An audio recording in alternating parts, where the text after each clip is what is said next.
All right, folks, tonight's video, How to Save the World, Part 3. Thinking about changing up the structure of this a little bit.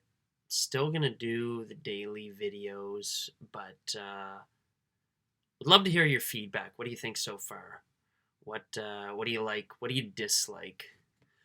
So, How to Save the World, Part 3. So we've talked about, humble beginnings, talked about, just if you have a problem, solve it. Don't try to get too elaborate. Like I wanted a social group. I made a social group. It was great. All my friends benefited. Turned out that a lot of people needed a social group. So, hey, we all made a really big social group. And what happened next? Well, a lot of weirdness happened, honestly. Just like when you try and learn anything new, it gets kind of messy. Things get crazier before they get easier. So things blew up. We were getting a bigger and bigger social group. It turned out that people just wanted to know. There were lots more people like them who wanted to know the truth. And, that's only one step, right? Like, I think it's like Alcoholics Anonymous or something. It's like the first step is admitting you have a problem. Well, we all knew we had a problem. We all got together.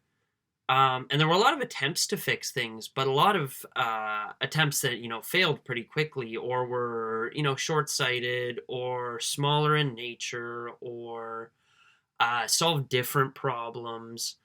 We all kind of saw a different piece of the problem.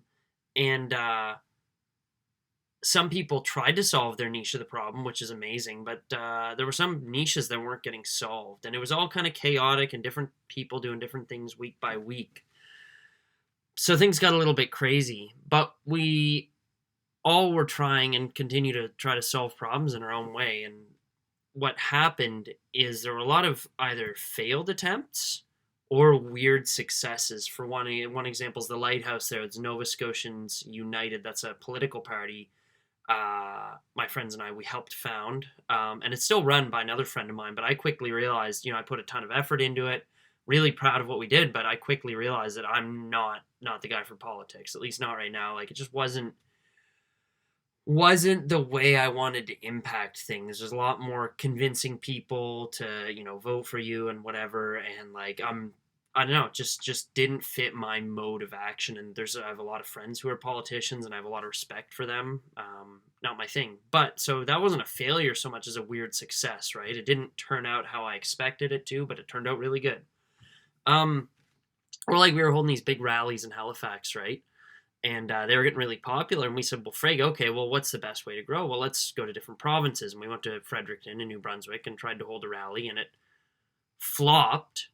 But that was okay, right? We learned that it was just a different vibe there. And they're doing all kinds of really cool things up there. Like they're pushing the legal boundaries, winning all these crazy court cases, but, less to do with rallies and, rallying the troops. So success in its own way, but a failure in the stated goal. So it's like, yeah, we kind of just went out there and put our best foot forward and put our best efforts in. And we didn't fail so much as we got results for our efforts. They just weren't exactly what we had pictured. So when you let go of your expectations and you just put your best forward, that's when you really win. You have to just be comfortable with, keeping on doing that, even when it looks like you're not getting the results you want. And that brings us to another point, which is measure success your own way. So if I measured this success by monetary means, well, it's like I've spent a ton of money on this. Or if I measured success by the government, up until Ottawa, they didn't really listen to us at all. But how did I measure success? Well, the number of people waking up, right? Our rallies kept growing and growing and growing. Family members, people who were, on the other side of history started to come around and say, hey, I think you've got a point. Old friends. Again, the rallies were growing. People's awareness level was growing. Like people seemed to be making smarter points and connecting the dots better. So if I had just measured based on how society wants me to measure with like popularity, lack of pushback, and by earning a ton of money, well, I got the opposite of all those things. So that's the episode for today.